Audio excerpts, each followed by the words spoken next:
शायद परसों ली थी ना, 9 चैप्टर पढ़ाया था। आप लोगों ने कर ही लिया है तो भेज दूंगा फिर भी मैं।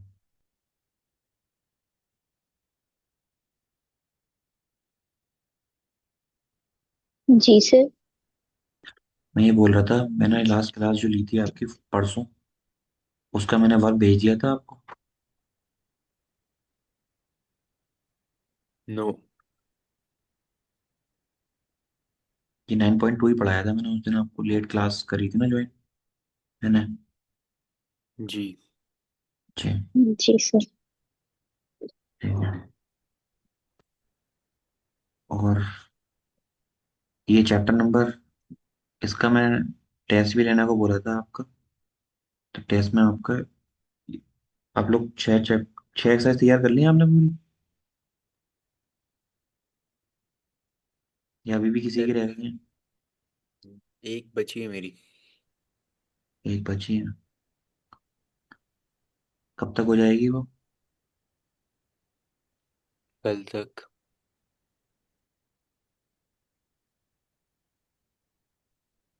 आपने मंतशा? सर मैंने 6 तक कर लिया। Very good. 6, मेरे कहने का 6 का मतलब ये है कि आप टेस्ट के लिए भले ही 6 तैयार कर रहे हो, लेकिन आप रुकिएगा मत, उसको कंप्लीट कर लीजिएगा, ठीक है। जी सर। लास्ट क्लास में हम लोग वेव ऑप्टिक पढ़ा रहे थे, तो हमें बताएंगे क्या पढ़ा था हमने लास्ट क्लास में? हेगन प्रिंसिपल पढ़ा था। यस। रिफ्लेक्शन पढ़ा था, उसमें रिफ्लेक्शन किस तरीके से होता है, डायग्राम बनवाया था मैंने शायद, जहां तक मुझे याद है। लॉ ऑफ रिफ्लेक्शन का।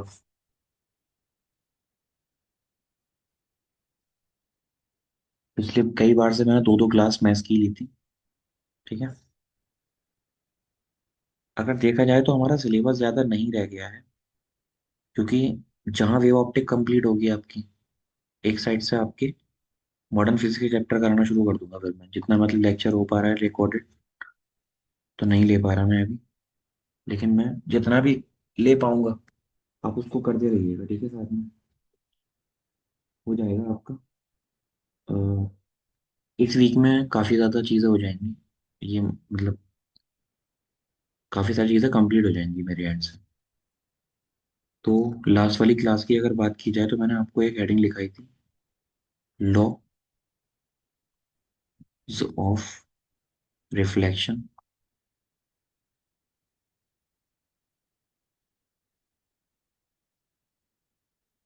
On wave theory. चैप्टर का नाम ही वेव ऑप्टिक था, चैप्टर नंबर 10 आपका। तो हम यहाँ पर जितनी भी बात करेंगे वो वेव के रिस्पेक्ट में करेंगे। आपके पास एक प्लेन मिरर है, ऐसे मानिएगा इसको, और यहाँ पर आप लाइट का एक वेव फ्रंट भेज रहे हो। वेव फ्रंट याद है लास्ट क्लास में मैंने क्या बताया था, कि अगर कोई सोर्स होता है वेव को निकालता है तो वेव उससे कैसे निकलती है, पैरेलली निकलती है। तो पैरेलली में क्या करूंगा, एक वेव फ्रंट भेजूंगा, एक, दूसरा थोड़ी आगे, तीसरा और थोड़ी आगे, और ये टकरा करके निकलेगी।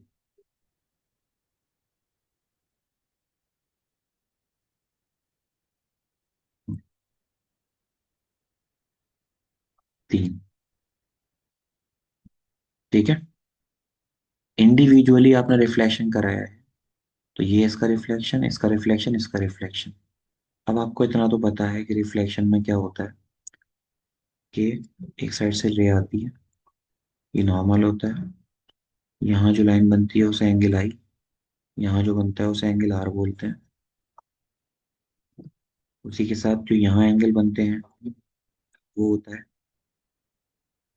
90 - आई, ये होगा 90 - आर। अब जब आपको पता है कि इसका लॉ ही कहता है कि आई बराबर आर के है,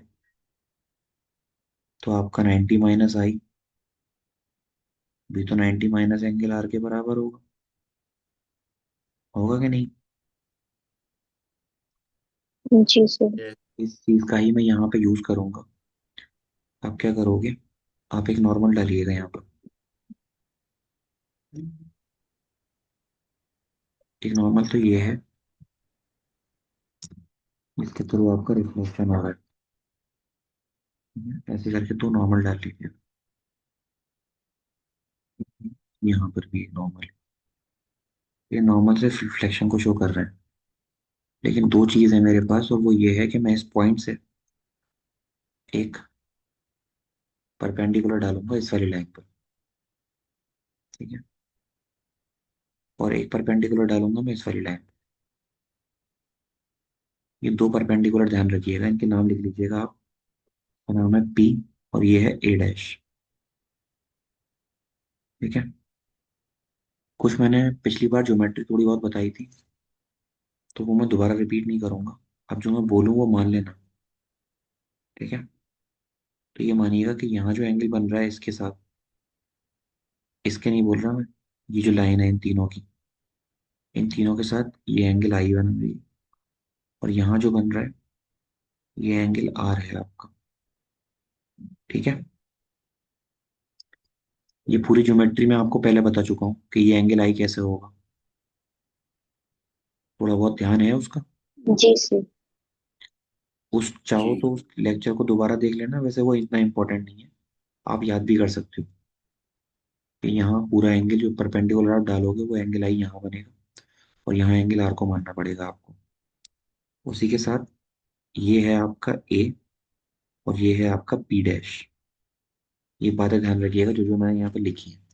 आपकी कॉपी में बना हुआ है ये, फिजिक्स वाली में? जी सर। सर ये बनाना है। हाँ, ये बनाना था आपको। देखो ये है एल, ये है एम, तो ये होगा एल और ये होगा एम।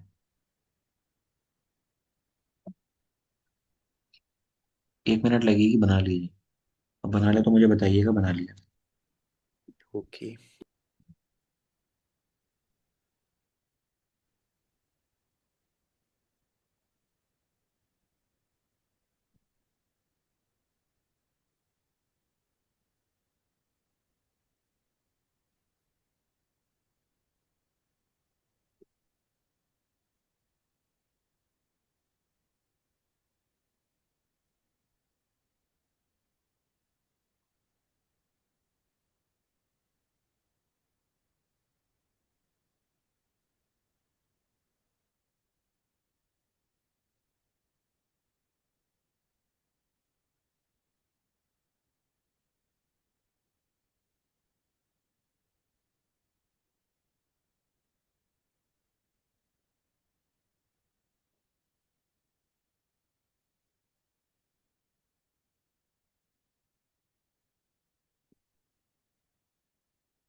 मुझे बताएंगे लॉ ऑफ रिफ्लेक्शन क्या होता है?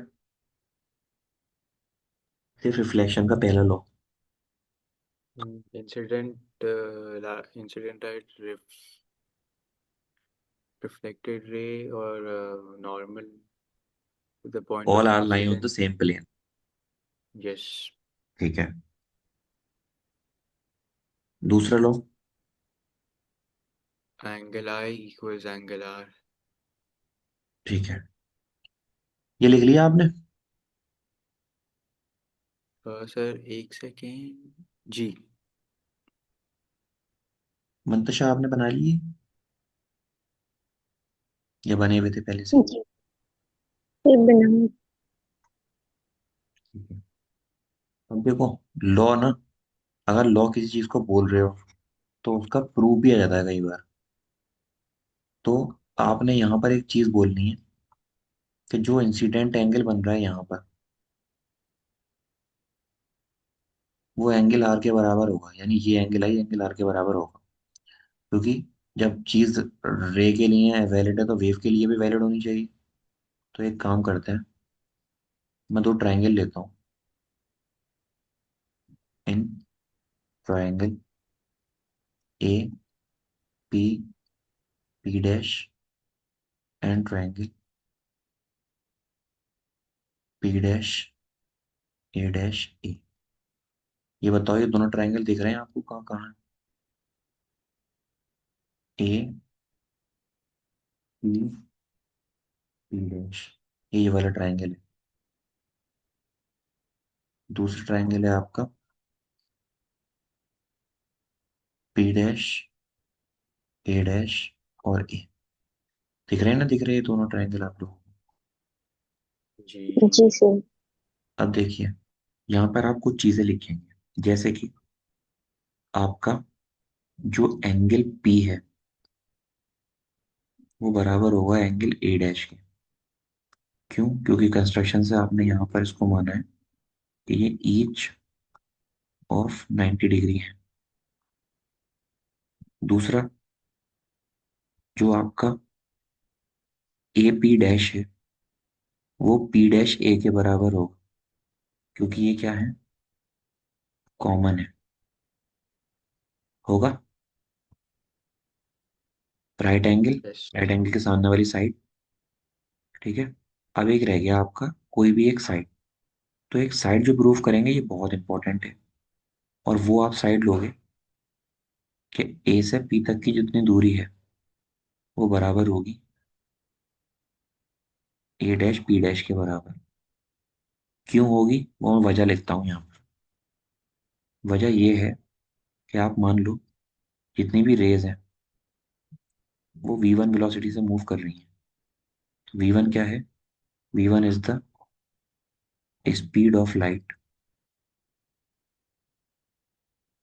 इन मूविंग, इज मूविंग, या फिर स्पीड ऑफ लाइट लिख लीजिएगा, speed of light in any medium, किसी भी मीडियम में ये लाइट, जब लाइट यहां से यहां तक की डिस्टेंस अगर मैं लूंगा तो उतनी ही डिस्टेंस यहां से यहां तक की होगी।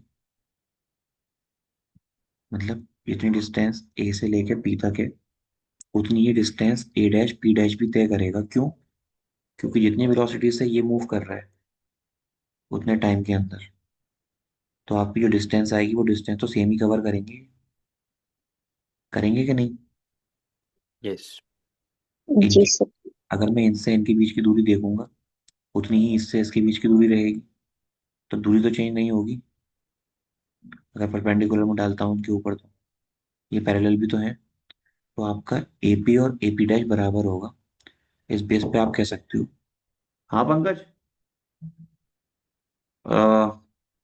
9 बजे जाऊंगा, 9 बजे। तो ये तीनों चीजें बराबर हो गई, तो आप कह सकते हो यहाँ से का triangle A P P dash जो है वो सिमिलर होगा, ट्राइंगल सिमिलर नहीं कॉन्ग्रुएंट होगा, ट्राइंगल पी डैश ए के। किस रूल से? बाय, आप आर एच एस बोल दीजिएगा।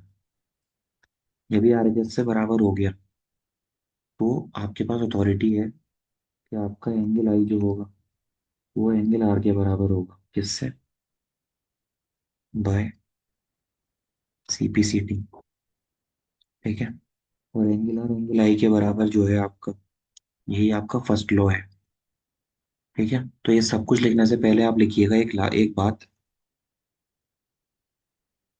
As the incident wave front,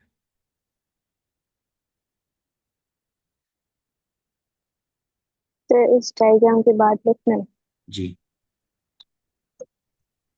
as the incident wave front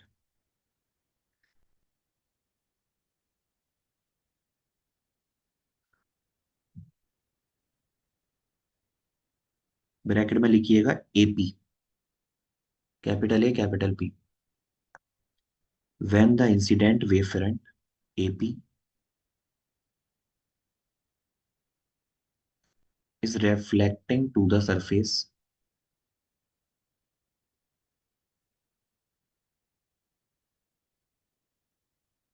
is reflecting to the surface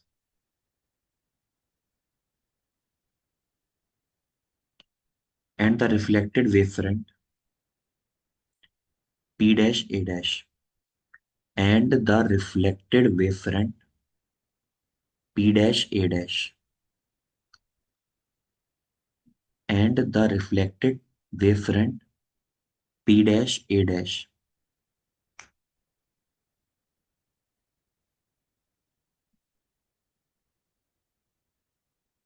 are all perpendicular to the plane of the paper. Are all perpendicular to the plane of the paper.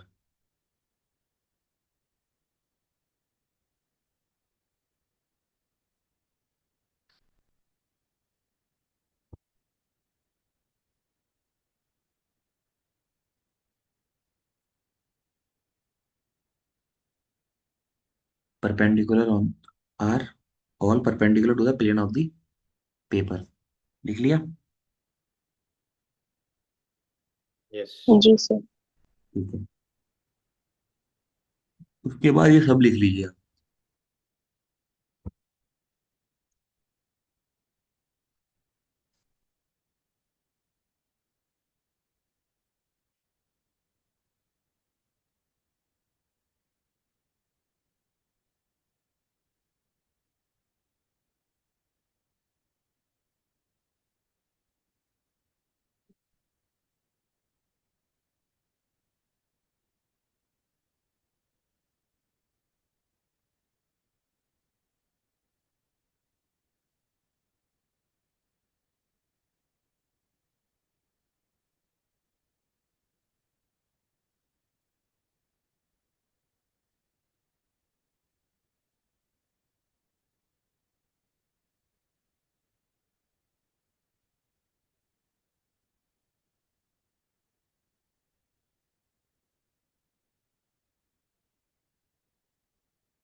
Ji.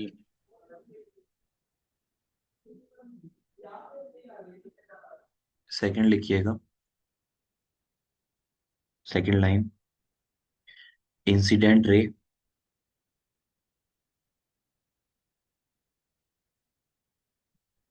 Incident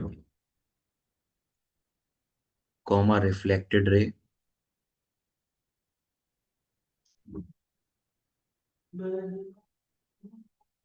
and normal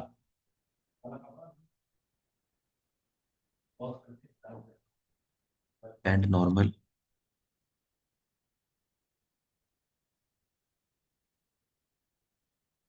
are perpendicular to the are perpendicular to the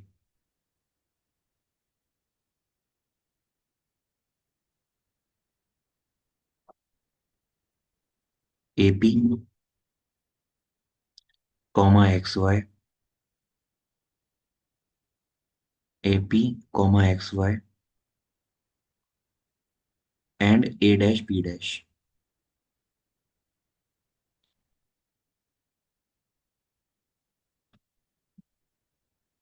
x Y ना, इसको लिख लीजिएगा आप। ये जो plane है आपका, ये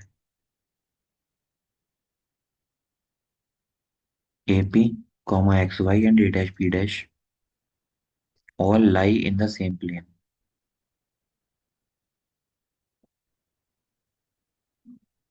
All lie in the same plane.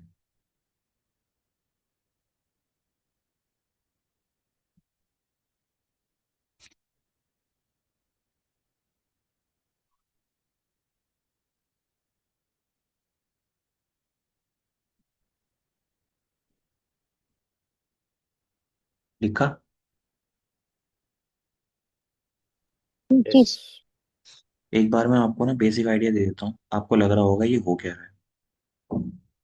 ऐसा नहीं होता जैसा ये आपने बनाया है ना, ऐसा बिल्कुल नहीं होता।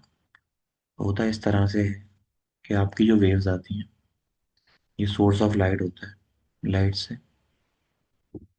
इस तरह का वेव फ्रंट आता है, स्पेरिकल वेव फ्रंट। ठीक है, ये वेव फ्रंट आगे आता रहेगा, आता रहेगा, आता रहेगा, टकराएगा एक सरफेस से, ऐसे करके वेव फ्रंट होता है। ये टकराने के बाद में यहाँ तक, फिर ये जैसे ऐसे आया, तब ये यहाँ पर, मतलब मैं उल्टा बना रहा हूँ, जाएगा ऐसे, तब वो कुछ ऐसा नजर आएगा। ये पूरा रीजन ऐसे मैं ले लेता हूँ कि यहाँ से यहाँ तक ये लिया आपने, ये लिया, अब ये जो टकराया है ये ऐसे निकलेगा, और ये जो टकराया है वो ऐसे निकलेगा। तो मैंने यहाँ बीच वाला जो हिस्सा लिया है, मैंने स्ट्रेट लाइन की फॉर्म में ले लिया है। वैसे ये स्पेरिकल वेव फ्रंट आ रहा है, और वेव फ्रंट डिफरेंट डिफरेंट भी हो सकते हैं। ठीक है, टकराएंगी ये लाइट है आगे यहाँ पर, फिर यहाँ से ऐसे करके ये इधर चली जाएंगी। समझ रहे हैं मेरी बात? जी। जी सर। तो आपने रिफ्लेक्शन पढ़ लिया, रिफ्लेक्शन के दोनों लॉ पढ़ लिए। अगर आपसे कोई लॉ पूछे तो आप ना ऐसे बताइएगा, मैं आपको सिंपल लैंग्वेज में बता देता हूँ। पहला लॉ बताइएगा, incident wave front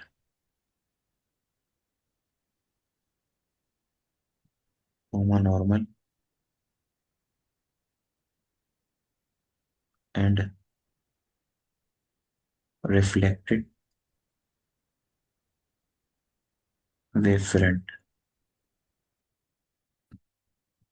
all are लाई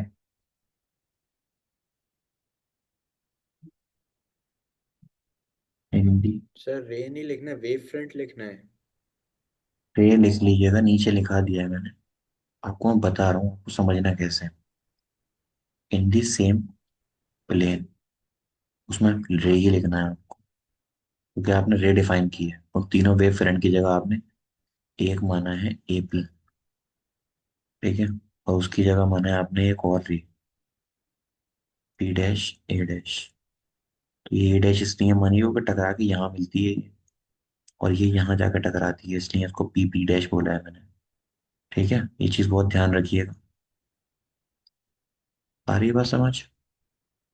दूसरा लिखिएगा कि जो जी सर। एंगल आई बनेगा इंसिडेंट वेव फ्रंट के साथ, उतना ही एंगल रिफ्लेक्टेड वेव फ्रंट के साथ बनेगा। तो इसको बोलते हैं incident angle due to incident wave front, और reflected angle due to refracted wave front. Clear है इतनी बात?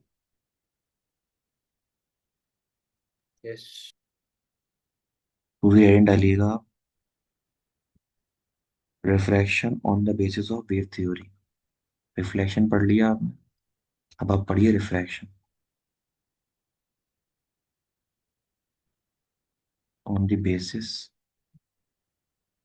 Of wave theory.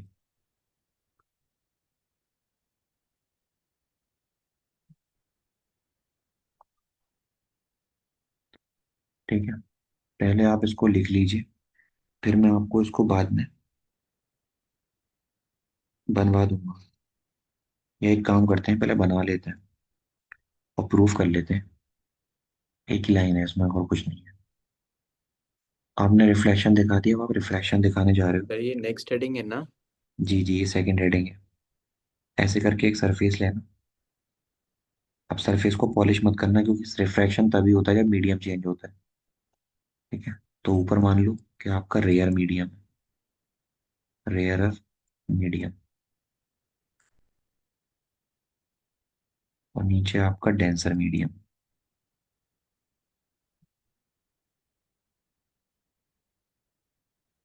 Rare medium की स्पीड मान लो v1 है, और डेंसर की v2 है। ठीक है, अब यहाँ पर मैं एक वेव फ्रंट भेज रहा हूँ ऐसे, एक, दो, और ये 3। तो तीनों की तीनों जो वेव्स हैं ये मेरी बैंड करेगी, ये बैंड करेगी, और ये भी बैंड करेगी। तीनों बैंड कर गई। ये आ रही थी और ये जा रही थी। सबसे खूबसूरत बात क्या है कि इन तीनों की जगह मैं एक लाइन मानता हूँ, तो मैं उसको एक से लेकर दूसरे पे परपेंडिकुलर डाल लेता हूँ। ठीक है, तो ये हो जाएगा मेरा ए बी। ऐसे ही इसके लिए जो जा रही हैं, इनके लिए अगर मानूंगा तो यहाँ से परपेंडिकुलर डाल लूंगा, हो जाएगा सी डी। डी ले जाना, टी में लिखना, ठीक है उत्तर।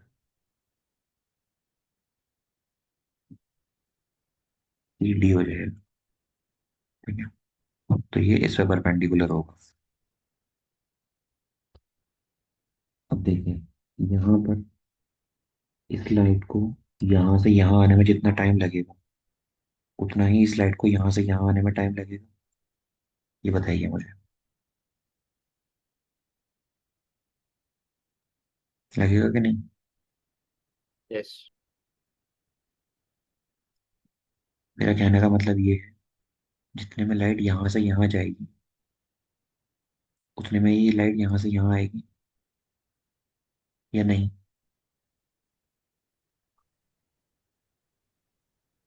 हाँ नहीं।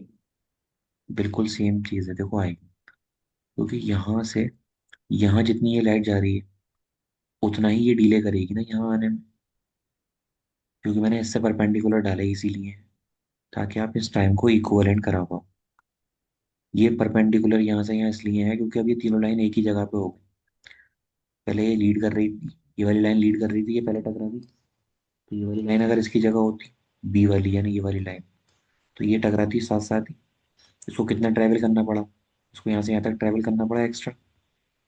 जितना इसने यहाँ से यहाँ तक ट्रैवल किया, इतने में ये लाइट कहाँ से कहाँ तक पहुँच जाएगी? ये लाइट यहाँ से यहाँ तक पहुँच जाएगी। समझ रहे? जी। तो इनका डिस्टेंस इक्वल नहीं होगा ना? डिस्टेंस इक्वल करेगा, डिपेंड करेगा वेलोसिटी पर। क्योंकि देखो, ऊपर वेलोसिटी अलग है, नीचे वेलोसिटी अलग है। यहाँ जी पर जी।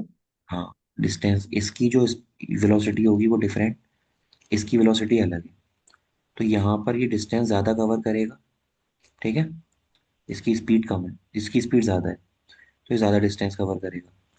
अब यहाँ पर स्पीड कम है, क्योंकि डेंसर मीडियम में आ गई, तो ये डिस्टेंस कम कवर करेगा। लेकिन इसकी स्पीड यहाँ पर डिफरेंट भी तो है कि नहीं?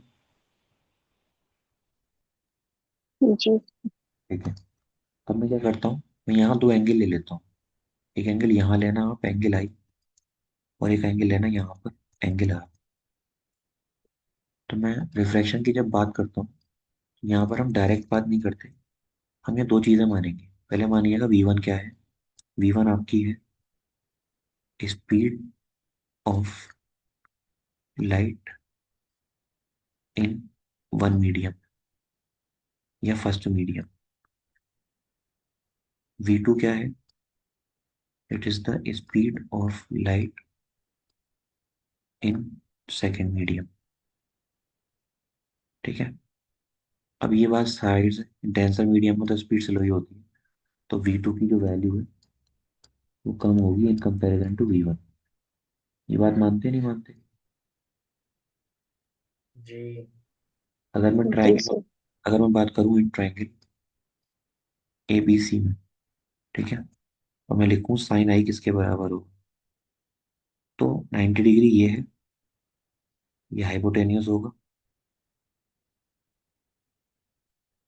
ये हाइपोटेनियस है।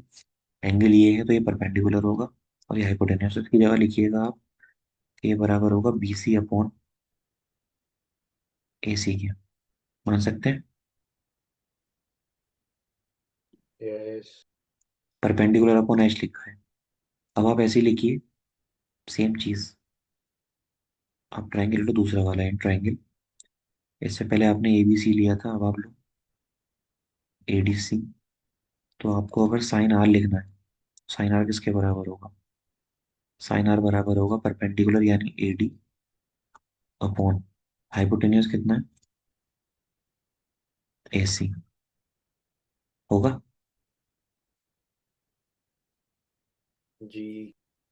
अरे ये बात समझ में आ रही है ना, साइन परपेंडिकुलर अपॉन हाइपोटेन्यूज होता है। यस जी सर। सर।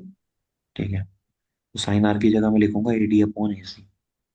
अब ना मुझे सिर्फ और सिर्फ BC और AD को बराबर दिखाना है, जो कि आपने बोल दिया कि ये बराबर है ही नहीं। कैसे दिखाएंगे वो मैं समझाता हूँ। छोड़ दो, अगर नहीं दिखाना तो मत दिखाओ। आप क्या करो, आप रेशियो ले लो। इक्वेशन नंबर 1, इक्वेशन नंबर 2, नीचे ले लेता हूँ। रेशियो लेते हैं रिफ्रैक्टिव इंडेक्स में sign I upon sine are का, तो वो हो जाएगा BC upon AC upon AD upon AC। AC से AC कैंसिल, ये आ जाएगा BC अपॉन AD के। BC क्या है मुझे नहीं पता। डिस्टेंस है B से C तक जो कवर करी है, तो डिस्टेंस बराबर होता है स्पीड यानी वेलोसिटी इंटू टाइम, और ये हो जाएगा V2 into time. Times time cancel, यानी आपका जो sine I upon sine R है वो बराबर हो जाएगा V1 अपॉन V2 के। हो जाएगा। यस। यही चीज आपकी स्नेल्स लॉ को बताती है, और ये हमेशा कैसी होगी, कांस्टेंट होगी। इसी को हम बोलते हैं Snell's law in wave theory. बात समझ में आई आपके? जी सर। तो जी सर। आपके पास जितना टाइम है उस टाइम में आप इसको बना लीजिए। ठीक है, वेव थ्योरी वाला कॉन्सेप्ट लिख लीजिए बस। तब तक ही आप ये बना पाओगे, तब तक ही आपकी क्लास हो जाएगी। ठीक है, और मैं इसको सेव कर देता हूँ। मैं कुछ दिन का काम, और ये काम मैं आपको आगे भेजूंगा, क्योंकि 9-7 हो रहे हैं, 15 पे डाइनिंग हो जाएगी बंद। तो मैं जा रहा हूँ खाना खाने। ठीक है ना? Okay sir. तो आप लोग कर लीजिएगा इसको, और ये मीटिंग ओवर हो जाएगी तो फिर मैं आपको ये भेज ही दूंगा। ठीक है, और 8 चैप्टर 8 का कर लीजिएगा जो भी ओके वर्क है। सर। Okay sir. ठीक है, थैंक यू, मैं मिलता हूँ। ठीक है फिर बाद में। अस्सलाम वालेकुम सर। वालेकुम अस्सलाम।